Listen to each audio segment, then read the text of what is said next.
ഇന്ത്യയിലെ തെരഞ്ഞെടുപ്പുകളൊക്കെ തന്നെ നമുക്കറിയാം, പലപ്പോഴും ആ രാഷ്ട്രീയ പാർട്ടികൾ ഒറ്റക്കല്ല അതിനെ നേരിടുന്നത്. അവരെയൊക്കെ സഹായിക്കാൻ വേണ്ടി തന്നെ നിരവധി പൊളിറ്റിക്കൽ സ്ട്രാറ്റജിസ്റ്റുകളുണ്ട്. അതുമായി ബന്ധപ്പെട്ടുള്ള ഐപാക്ക് പോലെയുള്ള നിരവധി കമ്പനികളൊക്കെ തന്നെ ഉണ്ട്. അതിൽ ഏറ്റവും പ്രഗത്ഭനായിരുന്ന ആൾ പ്രശാന്ത് കിഷോർ ആയിരുന്നു. നിങ്ങൾക്കെല്ലാം അറിയാം, അദ്ദേഹത്തിന് വലിയ സക്സസ് റേറ്റ് ഉണ്ടായിരുന്നു. യു.പിയിൽ കോൺഗ്രസിന് വേണ്ടി മാത്രം അദ്ദേഹം പണിയെടുത്തപ്പോഴാണ് അതിൽ പരാജയപ്പെട്ടു പോയത്. അദ്ദേഹം പിന്നീട് ബീഹാറിൽ ഒരു പാർട്ടി ഉണ്ടാക്കുകയും അതിനൊരു പരിശ്രമം നടത്തുകയും അതിൽ വിജയിക്കാതെ പോവുകയും ഒക്കെ ചെയ്യുന്നത് നമ്മൾ കണ്ടു. അപ്പോൾ അതിനുശേഷം കോൺഗ്രസ് അതുപോലെ കണ്ടെത്തിയിട്ടുള്ള ഒരാളാണ് സുനിൽ കനഗോലു എന്ന് പറയുന്നത്. അദ്ദേഹം യഥാർത്ഥത്തിൽ ഇപ്പോൾ കർണാടക ഗവൺമെൻറ്റിൻ്റെ ക്യാബിനറ്റ് റാങ്കുള്ള അഡ്വൈസറാണ്, ചീഫ് അഡ്വൈസറാണ് മുഖ്യമന്ത്രിയുടേത്. അദ്ദേഹത്തിന് അവിടെയും പിടിപ്പത് പണിയുണ്ട്. പക്ഷേ അദ്ദേഹം കഴിഞ്ഞ 1.5 കൊല്ലമായിട്ട് ഇവിടെ കേരളത്തിൽ വന്ന് താമസിക്കുകയും കേരളത്തിൽ അദ്ദേഹം കണ്ടിന്യൂസ് ആയി എല്ലാ ആഴ്ചകളിലും മാസങ്ങളിലും തന്നെ എല്ലാ മണ്ഡലങ്ങളിലും നിന്നും സർവേകൾ നടത്തുകയും അതിനോടനുസരിച്ച് ചില റിപ്പോർട്ടുകൾ തയ്യാറാക്കുകയും ഒക്കെ ചെയ്തുകൊണ്ടിരിക്കുന്നതാണ്. ആ റിപ്പോർട്ട് തയ്യാറാക്കുന്നതിനെക്കുറിച്ച് പല വാർത്തകളൊക്കെ വന്നിട്ടുണ്ട്. അതിൻ്റെയൊക്കെ ഒരുപാട് വിശദാംശങ്ങൾ അറിയാമെങ്കിൽ പോലും അത്തരത്തിലുള്ള ഒരു കാര്യം പുറത്തുവിടുന്നത് ശരിയല്ല എന്നറിയാവുന്നതുകൊണ്ടാണ് ഞാനിതൊക്കെ പറയാതിരുന്നത്. പക്ഷേ ഇന്നലെയും ഇന്നുമായിട്ട് ഇന്നലെ ചില യൂട്യൂബ് മാധ്യമങ്ങളിലും പകുതി ചില റിപ്പോർട്ടുകൾ, ചില സൂചനകൾ വന്നിട്ടുണ്ട്. പിന്നെ ഇന്നിപ്പോൾ റിപ്പോർട്ടർ ടിവിയും ഒക്കെ ചില വാർത്തകൾ പുറത്തേക്ക് വിട്ടിട്ടുണ്ട്. പക്ഷെ അതിൽ ചില സത്യങ്ങൾ, കുറച്ചുകൂടി കാര്യങ്ങളുണ്ട് എന്നുള്ളതാണ് എനിക്ക് നിങ്ങളോട് പറയാനുള്ളത്. അതിലേറ്റവും പ്രധാനപ്പെട്ട കാര്യം, സുനിൽ കനഗോലു പറഞ്ഞേക്കണത് കോൺഗ്രസ് വലിയ അപകടത്തിലാണ് എന്നുള്ളതാണ്, അല്ലെങ്കിൽ UDF തന്നെ വലിയ അപകടത്തിലാണ്. കാരണം ജയിക്കുമെന്ന് ഉറപ്പിക്കാൻ കഴിയാവുന്ന യാതൊരു സിംറ്റവും സൂചനകളും ഇപ്പോൾ ഇല്ല എന്നുള്ളതാണ് അദ്ദേഹം പറഞ്ഞേക്കണത്. തീർച്ചയായിട്ടും കഴിഞ്ഞ തവണ LDF നേടിയതുപോലെ 99 സീറ്റുകളിലേക്ക് LDF എത്തില്ല എന്നുള്ളതും അദ്ദേഹം പറഞ്ഞിട്ടുണ്ട്. എൻ്റെയും റീഡിങ് അതാണ്. ഞാനും ചില സർവേകൾ നടത്തിയതാണ്. എൻ്റെ റീഡിംഗ് എന്ന് പറഞ്ഞാൽ 99 സീറ്റിലേക്ക് LDF എത്തില്ല. പക്ഷേ അദ്ദേഹത്തിൻ്റെ ഇപ്പോൾ ഏറ്റവും പുറത്തു വന്ന കണക്കൂട്ടലുകൾ ഞാൻ ഒരു മാസം മുമ്പ് പറഞ്ഞിരുന്നതാണ്. ഏതാണ്ട് 75-80 സീറ്റുകൾ നേടി വേണമെങ്കിൽ LDFന് ജയിക്കാൻ കഴിയും എന്നുള്ളതാണ് അദ്ദേഹത്തിൻ്റെ ഒരു ചിന്താഗതി. എന്ന് പറഞ്ഞിട്ടുണ്ടെങ്കിൽ വളരെ നേരിയ ഭൂരിപക്ഷത്തിനെങ്കിലും LDF ജയിച്ചേക്കാമെന്ന് പറയുന്ന സിറ്റുവേഷനാണ്. അതിൻ്റെ ചില മാധ്യമങ്ങൾ പുറത്തേക്ക് വിട്ടേണ്ടതെന്ന് പറഞ്ഞാൽ കേരളത്തിൽ ഒരു ഇഞ്ചോടിഞ്ച് ഫൈറ്റാണ് നടക്കുന്നതെന്നും ഇനിയുള്ള 1 മാസമോ അല്ലെങ്കിൽ 1.5 മാസമോ പോലും വളരെ ഇമ്പോർട്ടൻ്റ് ആണ് എന്നുള്ളതുമാണ് അദ്ദേഹം പറഞ്ഞേക്കുന്നത്. അത് ഏറ്റവും പ്രധാനപ്പെട്ട കാര്യം.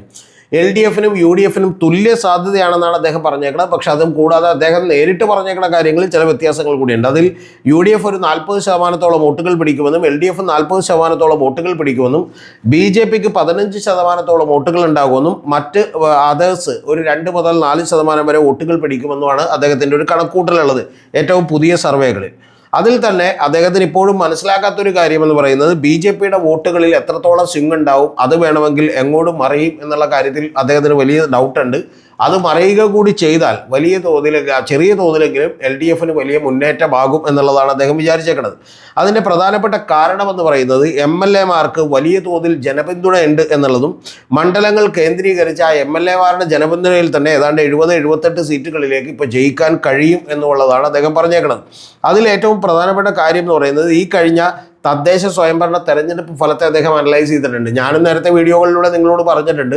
ഈ തദ്ദേശ സ്വയംഭരണ തെരഞ്ഞെടുപ്പുകൾ നമ്മൾ അനലൈസ് ചെയ്യുമ്പോൾ ഇപ്പോൾ മുനിസിപ്പാലിറ്റികൾ മാത്രമേ നമ്മൾ എടുത്തു നോക്കിയാൽ ആ മുനിസിപ്പാലിറ്റികളിൽ പലപ്പോഴും ഉണ്ടായിട്ടുള്ളത് ഒരു ലോക്കൽ ആൻറ്റി ഇൻകുംബൻസി ആണ് എന്നുള്ളത് കാണാം. അത് ഗവൺമെൻറ്റിനെതിരെയുള്ള ഒരു ആൻറ്റി ഇൻകുംബൻസി മാത്രമല്ല. ഉദാഹരണത്തിന് പന്തളത്ത് BJP ആണ് ഭരിച്ചുകൊണ്ടിരുന്നത്, അവിടെ ഭരണം നഷ്ടപ്പെടുന്നു, അവിടെ CPMന് നേട്ടമുണ്ടാകുന്നു. അതുപോലെ പാലക്കാട് കോർപ്പറേഷനിൽ നമുക്കറിയാം, പാലക്കാട് മുനിസിപ്പാലിറ്റിയിൽ നമുക്കറിയാം യഥാർത്ഥത്തിൽ BJPക്ക് തിരിച്ചടിയേക്കുന്നു, അതേസമയം CPMന് നേട്ടമുണ്ടാകുന്നു. അതേസമയം കോഴിക്കോടേക്ക് വരുമ്പോൾ കോഴിക്കോട് കഴിഞ്ഞ തവണ ബീന ഫിലിപ്പ് മത്സരിച്ച, അതായത് കഴിഞ്ഞ മേയർ മത്സരിച്ച വാർഡിലും അതേപോലെ തന്നെ ഇത്തവണ മേയർ ആകും എന്ന് വിചാരിച്ചിരുന്ന CPMൻ്റെ നേതാവ് മത്സരിച്ച വാർഡിലുമൊക്കെ തന്നെ വലിയ പരാജയമാണ് CPMന് ഉണ്ടായിട്ടുള്ളത്. അതേസമയം UDFന് മുൻതൂക്കം നേടാൻ കഴിഞ്ഞു. എന്നാൽ ഭരണം ഇപ്പോഴും കാലിക്കറ്റ് കോർപ്പറേഷനിൽ കൊണ്ടുപോകുന്നത് മുസാഫർ അഹമ്മദ് മേയറാകുമെന്നാണ് വിചാരിച്ചത്, അദ്ദേഹം ഇവിടെ തോറ്റു. അപ്പോൾ ഇത്തരത്തിൽ ഞാൻ പറയുന്നത് ഒരു UDFന് വലിയ നേട്ടമുണ്ടാക്കാൻ കഴിഞ്ഞു എന്ന് പറഞ്ഞാൽ അവരുടെ സീറ്റുകൾ കയറാൻ 10 സീറ്റുകളോളം നേട്ടമുണ്ടാക്കാൻ കഴിഞ്ഞു. പക്ഷെ പ്രധാനപ്പെട്ട കാര്യം അവർക്ക് ഭരണത്തിലേക്ക് എത്താൻ കഴിഞ്ഞില്ല. എന്നാൽ ഇപ്പോഴും LDF തന്നെയാണ് ഭരിക്കുന്നത്. അപ്പോൾ ഇത്തരത്തിൽ ഓരോ സ്ഥലത്തും തന്നെ ഒരു ലോക്കൽ ആൻറ്റി ഇൻകുംബൻസികളാണ് കൂടുതലായിട്ട് വർക്ക് ചെയ്തിട്ടുള്ളത്. ഏതാണ്ട് അത് തന്നെയാണ് ഈ പറയുന്ന, ഇത്രയും സൂക്ഷ്മമായിട്ട് എടുത്തിട്ടില്ലെങ്കിലും അദ്ദേഹവും പറയുന്നത് ഇതിൽ ഇത്തരത്തിലുള്ള വലിയ ഒരു തദ്ദേശ സ്വയംഭരണ തെരഞ്ഞെടുപ്പ് ഫലം അനലൈസ് ചെയ്യുമ്പോൾ വളരെ കൃത്യമായി പറഞ്ഞിട്ടുണ്ടെങ്കിൽ ഇത്തരത്തിലുള്ള ഒരു ആൻറ്റി ഇൻകുംബൻസി വേവ് കേരളത്തിൽ കാണാനില്ല.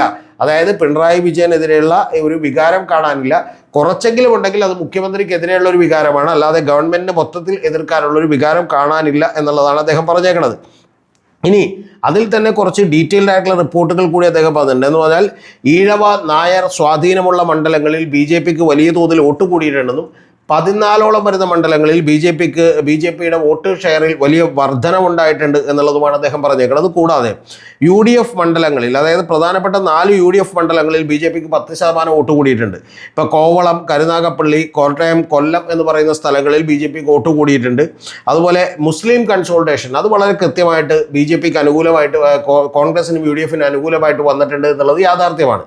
പക്ഷെ അതേപോലെ ഒരു ക്രിസ്ത്യൻ കൺസോൾട്ടേഷൻ ആയിട്ടുള്ള ക്രിസ്ത്യൻ വോട്ടുകൾ ആർക്കും തന്നെ LDFനോ UDFനോ തന്നെ കൃത്യമായിട്ട് ഒരു കൺസോൾട്ടേറ്റഡ് ആയി പോകുന്ന ഒരു അവസ്ഥ ഉണ്ടായിട്ടില്ല.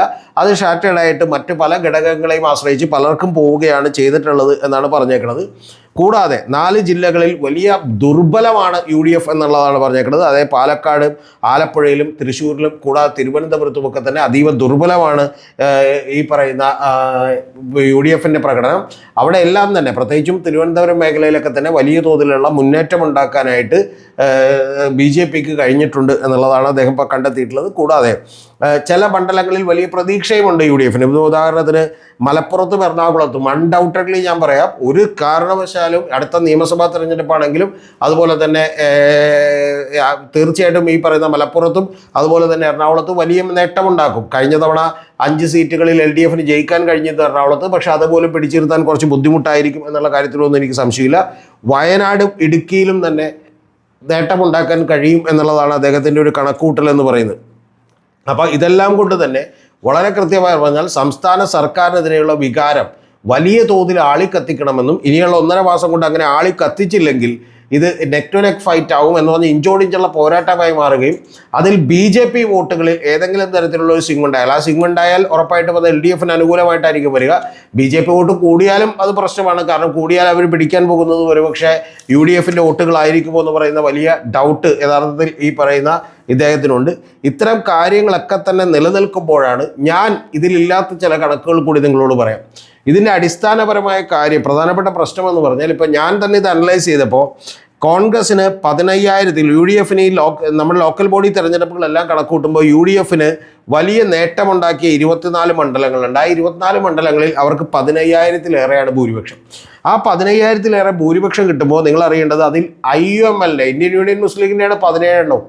അതായത് 17 എണ്ണത്തിൽ കോൺഗ്രസിന് വലിയ ഷെയർ ഒന്നുമില്ല. 17 എണ്ണത്തിൽ 17 എണ്ണവും ഇന്ത്യൻ യൂണിയൻ മുസ്ലിം ലീഗിൻ്റെയാണ്. അത് ഏത് മേഖലകളിലാണ്, മലബാറിലാണെന്ന് ഞാൻ പ്രത്യേകിച്ച് പറയേണ്ട കാര്യമില്ലല്ലോ. അതുപോലെ 5 എണ്ണമാണ് ഇന്ത്യൻ നാഷണൽ കോൺഗ്രസിനുള്ളത്. കേരള കോൺഗ്രസിനുള്ളത് 2 എണ്ണമാണ്. എന്ന് പറഞ്ഞാൽ കോൺഗ്രസിന്, അഥവാ കോൺഗ്രസിനുള്ളത് വെറും 5 എണ്ണം മാത്രമാണ്. അപ്പോൾ അതുകൊണ്ട് തന്നെ ഇത്തരത്തിൽ വലിയ ശ്രദ്ധ അടിത്തട്ടിലെ പ്രവർത്തനങ്ങൾക്ക് വേണ്ടി കൊടുക്കണമെന്നും അത് കൊടുത്തില്ലെന്നുണ്ടെങ്കിൽ ഈ പറയുന്ന ജില്ലകൾ, പ്രത്യേകിച്ചും ആലപ്പുഴയിലും പാലക്കാടും അതുപോലെ തിരുവനന്തപുരവും തൃശ്ശൂരും പോലെയുള്ള ജില്ലകളിലൊക്കെ വലിയ തിരിച്ചടിയാകുമെന്നും അത്തരം ജില്ലകളിൽ നിന്ന് നേട്ടമുണ്ടാക്കാൻ കഴിഞ്ഞില്ലെങ്കിൽ ഭരണം തന്നെ കിട്ടാൻ സാധ്യതയില്ല എന്നുള്ള ഒരു റിപ്പോർട്ടാണ് യഥാർത്ഥത്തിൽ അദ്ദേഹത്തിൻ്റെ പുറത്തേക്ക് വന്നത്. കുറേ കൂടി യാഥാർത്ഥ്യങ്ങളോട് ചേർന്ന് നിൽക്കുന്ന ഒരു റിപ്പോർട്ടാണ് എന്ന് തന്നെയാണ് ഞാൻ വിചാരിക്കുന്നത്. ഇതിൽ മറ്റു ചില പ്രധാനപ്പെട്ട കാര്യങ്ങൾ കൂടിയുണ്ട്. ഇപ്പോൾ കോവളത്തും അതുപോലെ തന്നെ കുണ്ട്രയിലുമൊക്കെ തന്നെ ഇവർക്ക് ഭൂരിപക്ഷം നഷ്ടപ്പെട്ടിട്ടുണ്ട് എന്നുള്ളത് കൂടി നിങ്ങൾ അറിയണം. എന്ന് പറഞ്ഞാൽ ഈ ലോക്കൽ ബോഡി തെരഞ്ഞെടുപ്പിൽ വലിയ മുന്നേറ്റം ഉണ്ടാക്കിയപ്പോൾ പോലും അവരുടെ കയ്യിലുണ്ടായിരുന്ന 2 മണ്ഡലങ്ങളിലൊക്കെ തന്നെ വലിയ തോതിലുള്ള നഷ്ടം UDFന് ഉണ്ടായിട്ടുണ്ട്. അതുകൊണ്ട് കുറച്ചുകൂടി കൃത്യമായി ഇത് അനലൈസ് ചെയ്യുകയും വർക്ക് ചെയ്യുകയും ചെയ്തില്ലെങ്കിൽ UDFൻ്റെ നില പരിങ്ങലിലാകും എന്നുള്ള കാര്യത്തിലൊരു സംശയമില്ല. ഒരിക്കൽ കൂടി ഞാൻ ആണായിട്ട് പറയുന്നു, 99 സീറ്റുകളിൽ ജയിക്കാൻ പറ്റും എന്ന് പറയുന്ന, അല്ലെങ്കിൽ അത്രയും 100 സീറ്റുകൾ നേടി ജയിക്കാൻ പറ്റും എന്നുള്ള പ്രതീക്ഷ LDFന് പോലുമില്ല. പക്ഷെ പ്രതീക്ഷ എന്ന് പറയുന്നത് ഒരു 75 അല്ലെങ്കിൽ 78 സീറ്റുകൾ നേടിയെങ്കിലും തങ്ങൾക്ക് ഭരണം നിലനിർത്താൻ കഴിയും എന്നുള്ളതാണ് ഏറ്റവും പ്രധാനപ്പെട്ട കാര്യം. അതിനെ സഹായിക്കാൻ പോകുന്ന ഏറ്റവും വലിയ കാര്യം അവരുടെ MLAമാരുടെ ഒരു പൊതുസമ്മേളനമാണ്, ഒരു ജനപ്രീതിയാണ്.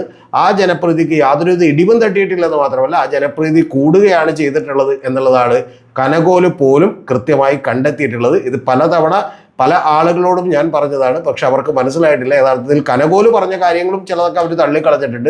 കാരണം ക്രിസ്ത്യൻ മതവിഭാഗത്തിൻ്റെ വോട്ടുകൾ കിട്ടിയിട്ടില്ല എന്ന് പറഞ്ഞപ്പോൾ അത് വയനാട് ഒരു സമ്മേളനം കൂടിയിട്ട് അങ്ങനെ കിട്ടിയിട്ടുണ്ട് എന്ന് പറഞ്ഞു. യഥാർത്ഥത്തിൽ ഇത് കൺസോളിഡേറ്റഡായി ക്രിസ്ത്യൻ വോട്ട് ബാങ്കുകൾ സാധാരണ കിട്ടുന്നത് പോലെ പോലും കോൺഗ്രസിലേക്കോ UDFിലേക്കോ വന്നിട്ടില്ല എന്നുള്ളതും അതിൽ വലിയ ഭിന്നിപ്പുണ്ടായിട്ടുണ്ടെന്നുള്ളതും വളരെ യാഥാർത്ഥ്യമായിട്ടുള്ളൊരു കാര്യമാണ്. അതുകൊണ്ട് ഇത് വളരെ എളുപ്പത്തിൽ കിട്ടും, ഈസിലി ഞങ്ങൾക്ക് ഒരു വാക്ക് ഓവറാണ് എന്ന് വിചാരിച്ചിരിക്കുന്ന UDF നേതാക്കന്മാർ ഇനിയെങ്കിലും ഉണരുകയും തുടർന്ന് വളരെ കൃത്യമായി ബൂത്ത് തലത്തിൽ പ്രവർത്തനം ആരംഭിക്കുകയും വേണം.